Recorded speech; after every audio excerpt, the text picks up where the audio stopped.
Eden Hazard se predispone a ser el recambio de Karim Benzema como 9 del Real Madrid. Buena opción, la mejor opción que tiene el Real Madrid. Arrancamos.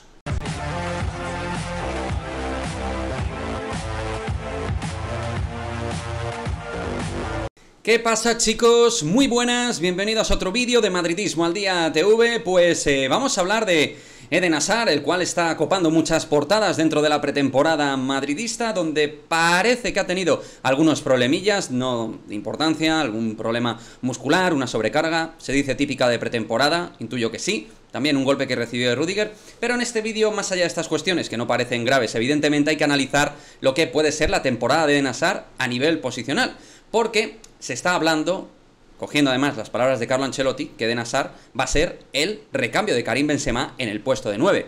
Y vamos a analizar si Eden Hazard es la mejor opción que tiene el Real Madrid como recambio de 9 de Karim Benzema, y si el Real Madrid debería o no fichar a un delantero centro. Bueno, en primer lugar, antes de nada, con respecto a Eden Hazard, yo creo que es que aquí hay que poner encima de la mesa algo de perogrullo. Eden Hazard, para ser el recambio de Benzema, tiene que ser algo parecido a Eden Hazard. Es decir, yo sé que ya no va a volver a ser el Eden Hazard Prime del Chelsea, el que era top 5 mundial hace varias temporadas. Eso ya lo doy por hecho, es más mayor, más lento. Y con las lesiones que ha tenido de por medio, sé que no va a volver. O al menos yo soy de los escépticos. Lo siento, aquí habrá gente que aún siga confiando en Eden Hazard. Yo en ese aspecto, a ese nivel, no. Pero en caso de que se encuentre en óptimas condiciones y con un volumen de confianza importante, pues a lo mejor sí que podemos encontrar un jugador productivo, cosa que no ha sido hasta ahora, sino más bien todo lo contrario. Lo dicho, primero, estado de forma para poder competir, para ser un jugador que nutra de juego ofensivo al Real Madrid. Por otra parte, tenerse que amoldar a una posición que no es la más habitual dentro de su carrera prolífica a nivel deportivo. Él ha jugado siempre más bien inclinado a perfil izquierdo, zona Vinicius, o haciendo de falso media punta. Pero como falso 9... ¿le hemos visto en el Chelsea? Sí, pero no como su mejor posición. Aunque con Antonio Conte, por ejemplo, en el Chelsea le hemos visto marcar goles y hacer de falso 9. Pero es algo que al final él tiene que adaptarlo. Lleva muchos años sin ser un jugador constante en general y menos como un falso 9. Entonces, ¿realmente tiene atributos para falso 9? Sí, es listo, sabe moverse, sabe pasar muy bien y sabe generar pues muchos movimientos en los espacios vacíos que un buen falso 9 sabe leer como jugador. Pillo, y Hazard es pillo, inteligente, tiene un gran nivel de inteligencia aplicado al juego, es asociativo, combinativo y sabe dejar espacios a la gente de segunda línea para que pueda aparecer. Eso aún en su cabeza lo tiene, a una velocidad menor, claro, pero aún lo tiene. Entonces, en ese aspecto sí que puede ser un buen falso 9 porque ya lo ha hecho y tiene la capacidad intelectual a nivel deportivo para poderlo hacer, y tiene los automatismos porque ya lo ha hecho en algún momento con el Chelsea. ¿Es el mejor sitio para el Eden Hazard actual? Bueno, algún sitio hay que buscarle, ya que te lo tienes que tragar, en algún sitio le tienes que amoldar y que tenga algo de confianza. Ahora mismo en el espacio izquierdo, con Vinicius de titular, parece muy difícil, y luego, por otra parte, entendiendo que Benzema es un veterano, quizás necesite a un relevo, pues, competitivo, y quizás Hazard pueda ser ese relevo competitivo. El tema es que obviamente en todo lo que luego tenga que ver con el espacio del remate tras el centro, todo por arriba no lo va a ganar.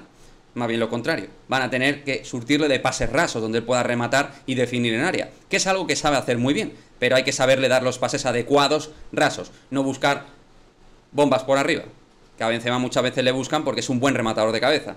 Hazard no es ese jugador. Entonces hay que amoldar también el juego a Eden Hazard. Hay que hacerle entrar dentro del juego. Y más si cabe si juega en una posición que no es la más natural suya. Por lo tanto, ¿puede hacerlo? Sí.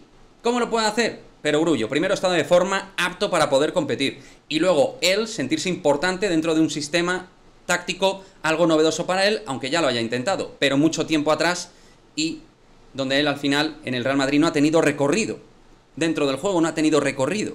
Entonces, ahora mismo hay incógnitas difíciles de resolver. Nosotros aquí podemos intuir, y yo ya digo, no estoy en el barco de pensar que Hazard va a marcar 10 goles y va a dar 14 asistencias. No lo pienso, sinceramente. Ojalá me calle la boca, como siempre os digo. Cuando me equivoco y va en beneficio del Real Madrid, me alegro muchísimo. Pero Ancelotti ahora mismo tiene claro que es su primer recambio. Sin Luka Jovic ya, con Mariano por ahí, Borja Mayoral yo creo que está más fuera que dentro. Bueno, pues Hazard va a tirar de él en esa posición de recambio de 9. Ojalá lo haga bien y pueda hacer, pues, muchas cosas buenas para el equipo. Así que nada, chicos, os dejo ahí un poquito una lectura táctico-ofensiva, que puedo esperar de él, pero para mí todo esto del falso 9 y tal que pueda hacer tiene que estar predefinido antes con un estado de confianza físico muy alto y no ser un jugador previsible dentro de la conducción. Tiene que saber liberar espacios, que sabe hacerlo, tiene que saber ser generoso en el juego, que eso sabe hacerlo, y producir juego para los extremos que vienen en segunda línea o la gente del medio del campo, que eso yo creo que sabe hacerlo. Así que hay cosas buenas y cosas no tan buenas, como que, por ejemplo, a mí me genera dudas que pueda ser rentable o regular en su juego, que viene de lo que viene, de ser un jugador de los mayores fiascos de la historia del Real Madrid, y que es un futbolista que, dentro de que ha tenido poca confianza encima, le vas a meter en un puesto que no es su mejor puesto, que es un puesto que puede jugar, pero no es el mejor puesto para él dentro del terreno de juego. O a lo mejor sí, y nos sorprende. Dejar vuestros comentarios, chicos, como siempre, en el cajón de comentarios, y nos vemos en el próximo vídeo. Chao, chao.